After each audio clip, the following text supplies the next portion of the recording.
Balik mga kapuso sa spotlight karong buntaga hisgutan ta kining digital art kay karong bag-o dunay usa ka batan-on nga lumad ka taga Dalaget nga nagtrending sa social media kini iyang gihimo nga digital art. Maila-ila nato karong buntaga mga kapusong artist nga si Jeter De Guzman Patrocinio. Good morning, Jeter. Welcome sa GMA Regional TV Live. Kumusta ka karong buntaga, sir? Good morning, Sir Nico.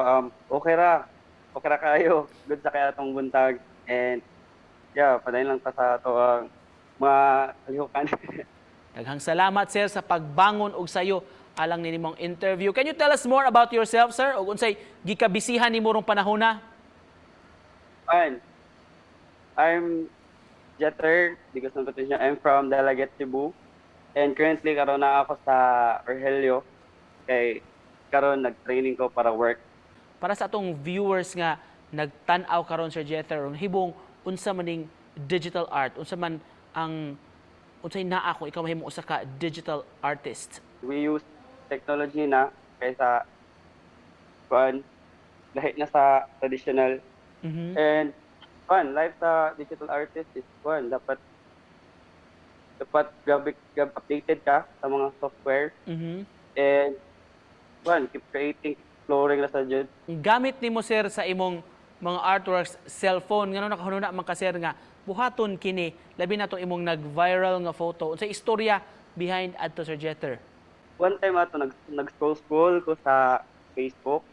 And then mo to niagi ra siya nga photo nya nakabutang dito nga pag-drawing na inana sa paano kay kuna kay nabuhat dapat mag-drawing na kanya na ato mga photo nya mo to gikanahan ko tong photo akong gi-try og paint diri sa phone ako.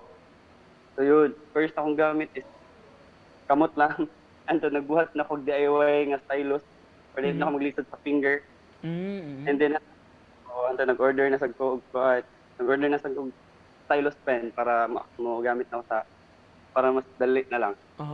Kasi mas convenient para nimo, sir, masayon pagbuhat ining artwork kining pamaagi sa digital art or kining traditional gid, sir? Kuan, depende sa kay ang traditional kuan naman kay like katong sa mga tao nga murag tag wala di ka ay kanang may palit nga gamit. Taghan naman sa inyong gamiton nga pwede na to ikon sa traditional art. Kaysa digital art nga stylus pen na kanya. Sa imong PC or unsay naa nimo naray daghang klase-klase sa kuan nga naka-install na daan. So murag ko ako mas convenient ang digital art. Di ba nilisod pag-cut-on, sir, sa mga interesado ini sa digital art for beginners? Dili ra jud man. Depende ra jud kung willing jud ka mo learn. Naray daghan labi na karon na YouTube. Naray daghang tutorials ito. Daghan na butig asa wala jud unsay imong gustong cut-on kung willing jud ka mo cut-on. Naray na. All right, to close this, Sir Jeter, basi do na kay gustong ipaambit nga mensahe sa ato mga viewers karon, mga batan-on sama nimo nga interesado ka ini. Keep creating lang, keep experimenting, padayon lang, keep exploring, ana. Kay bahala wala karon basta padayon lang jud ka, naara jud na. Buhat dayon karon. Kay buntag.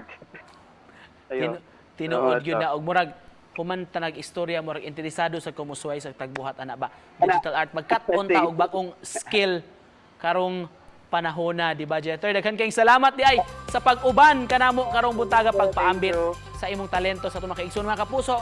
Batan-on nga digital artist si Jeter Patrocinio. Salamat! Thank you!